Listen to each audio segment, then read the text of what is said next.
Qiblə-i aləm 1-ci Erdoğan Sultan.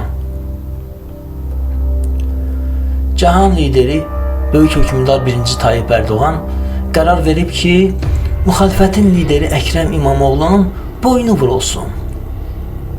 Daha doğrusu, mərhəmətli olduğu üçün onun boynunun yox, diplomunun vurulmasına qərar verib. İmamoğlu və tərəfdarları şokdan ayılmamış, padşah bu dəfə onun azadlığının vurulmasına qərar verib. Deyib ki, sən azadlıqda dinc qala bilmirsən. İstanbul'un meri olduğun halda ya şərqdə, ya qərbdə peyda olursan. Gündə bir miting keçirib, cəmaatı yoldan çıxarırsan. Mən bu qoca yaşımda belə tempi qaldıra bilmirəm. Odur ki, gəl, biraz sənə əl gəzdirim. Beləcə, 16 milyonluq nəhəng İstanbul şəhərinin seçilmiş rəhbəri həbs olunub. Əslində, indiyə qədər Erdoğan'ın özünün diplomu barədə ciddi şübhələr var idi və bir çox ekspertlər onun ali təhsilsiz olduğunu deyirdilər. İndi isə Erdoğan ədaləti ilə olsa gərək, rəqibini diplomdan məhrum etməklə şərtləri necə deyərlər eşitlədi. Ancaq bir məsələ var ki, aralarında 20 ilə qədər yaş fərqi mövcuddur. Biri orta yaşlı, o birisi isə ahıl yaşlıdır. Bax, bunu eşitləmək üçün gərək Əkrəm bəy uzun illər həbsdə qalıb qocalsın. Erdoğan üçün bu nədir ki? O, bütün ölkəni 22 ildir ki, eşitləməklə məşğuldur. Amma və lakin Türkiyədə baş verən bu əcaib hadisələrə bizim cəmiyyətin reaksiyası bəlkə də hadisələrin özündən də əcaibdir. İndiyə qədər Erdoğan'ı Türk dünyasının lideri, xalqın sevimlisi adlandıran müdrik cəmaatımız əməlli başlı girinc vəziyyətə düşüb. Xalqın sevimlisi hansısa bir siyasətçini niyə durduğu yerdə həbs edib millətdən gizlədir ki, Türk dünyasının lideri niyə Türk xalqının etirazlarına qarşı polisə arxalanır ki?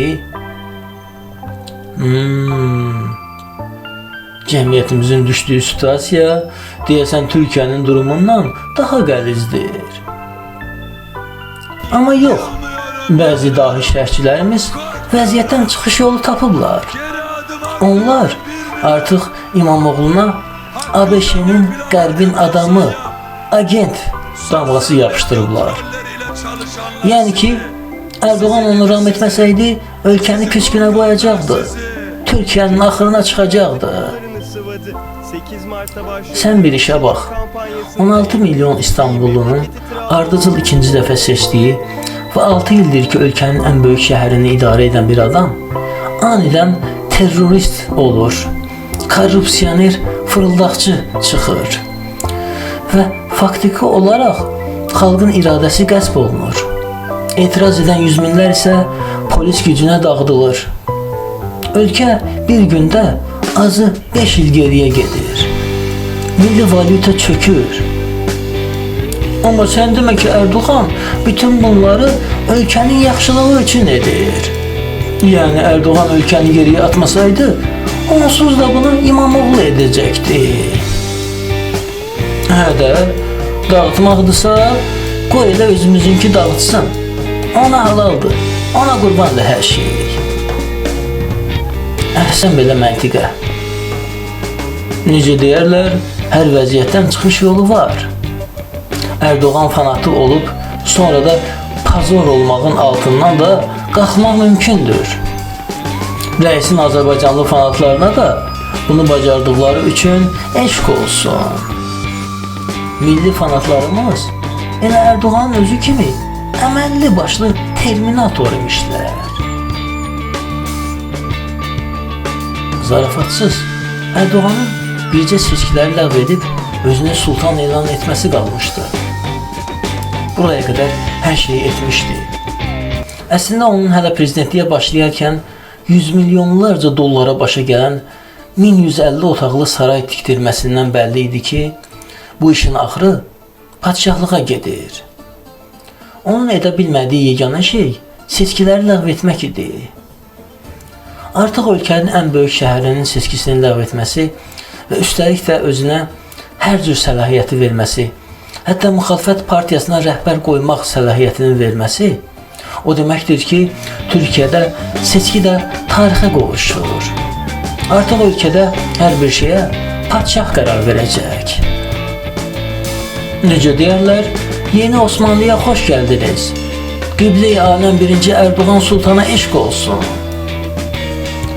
Amma bizdən deməsi, Sultan sabah elə bir fərman çıxara bilər, elə bir qərar verə bilər ki, onun hamıdan axıra qalan Terminator kimi yenilməz Azərbaycanlı fanatları da yerli dibli göylərə sovrula bilər. Sultan, məsələn, Ermənistanla sərhədi aça bilər. Necə ki, artıq bir neçə günlük də olsa açılıb. Yeri gəlmişkən, Əkrəm İmamoğlu bir neçə ay öncə rəsmi Bakı tərəfindən səfərə dəvət olunmuş və Azərbaycanlı vəzifədaşı ilə görüş keçirmişdi. Yəni, yerli və milli trollarımızdan biraz daha elastiki və çevik olmasında fayda var.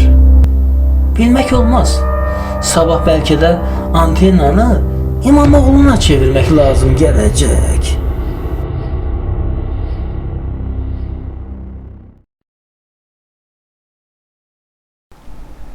Məsləhətdir ki, Təhsil Araşdırmalar Mərkəzinin YouTube kanalına abunə olasınız. Beləliklə də siz hadisələrdən xəbər tutmuş olacaqsınız.